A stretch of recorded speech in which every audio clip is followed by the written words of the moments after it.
de comprendre que lorsque nous parlons de l'Organisation mondiale de la santé, nous ne parlons pas d'une institution des Nations Unies.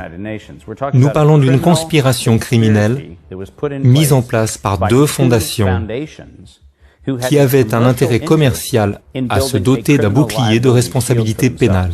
Voilà de quoi il s'agit. Elle n'a jamais été une organisation de santé, c'était une organisation criminelle. Mais ce qui est vraiment intéressant, c'est que dans la charte des organisations affiliées à l'ONU pour l'Organisation mondiale de la santé, ils ont inscrit dans la charte la protection absolue contre toute poursuite criminelle à perpétuité pour toute personne associée à l'Organisation mondiale de la santé et à ses activités,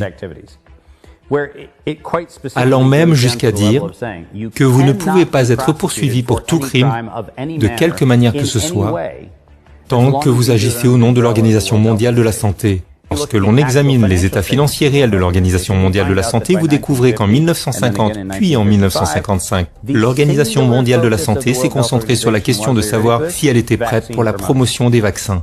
Le directeur général de l'Organisation mondiale de la santé est allé encore plus loin en déclarant, et je cite, « Il s'agit de contrôler la population ».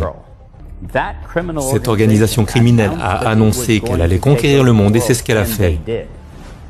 Mais nous devons citer leur nom. L'Organisation mondiale de la santé n'était pas la seule concernée. Quiconque pense que Tedros est assez intelligent pour réussir cela se fait des illusions. C'est une marionnette. Et il a un bâton géant dans le cul qui fait bouger sa bouche. Mais qui actionne le bâton à la place de la marionnette? Il s'agit de la Wellcome, Gates et Rockefeller. Mais si nous nous penchons sur le fond, nous verrons que tout nous ramène à une date historique que les gens ne comprennent en fait pas du tout. Il s'agit de 1944.